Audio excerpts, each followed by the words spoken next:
নমস্কার বন্ধুরা, পোহা উপমা তো আমরা অনেকেই ট্রাই করেছি। আজ দেখাবো একদম অন্যরকম একটা রেসিপি।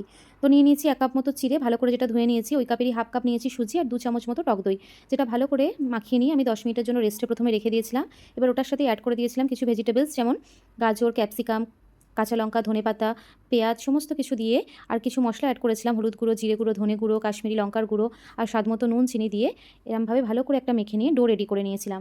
এবার হাতে একটু তেল নিয়ে আমি একটা একটা করে লেচি কেটে এই রকম শেপে এগুলোকে বানিয়ে নিয়েছিলাম। এবার এমন একটা পাত্র নিয়েছিলাম যাতে এগুলোকে আমি সেদ্ধ করতে পারি। দেখুন, এরকমই একটা আমি পাত্র নিয়ে নিয়েছি, যার ওপর থেকে কিন্তু আমি ভালো করে একটু অয়েল ব্রাশ করে দিচ্ছি, যাতে একটার সাথে আরেকটা কিন্তু লেগে না যায় সেদ্ধ হয়ে যাওয়ার পর। নিচে জলটা গরম হচ্ছে, ওপরে এবার আমি একটা করে এইগুলো দিয়ে দেব।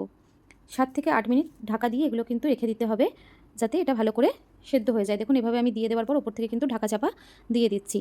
সবজিগুলো যাতে ভালো করে সেদ্ধ হয় সেটাই দেখতে হবে। দেখুন, আগের থেকে কিন্তু এগুলো একটু সাইজে বড় হয়ে গেছে, তার মানে এগুলো কিন্তু সেদ্ধ হয়ে গেছে। আমরা কিন্তু সবাই কম বেশি হেলথ কনসাস আজকের দিনে, তো এরকম হেলদি খাবার কিন্তু সকলেরই খুব ভালো লাগবে। এবার এটাকে একটু স্পাইসি বানানোর জন্য আপনারা চাইলে ফ্রাইং প্যানে এভাবে একটু কারি পাতা আর সাদা তিল আর কালো সর্ষে দিয়ে একটু নাড়াচাড়া করে নিতে পারেন। আমি নিয়েছিলাম এইভাবেই রেডি করে, খেতে কিন্তু খুব ভালো হয়েছিল।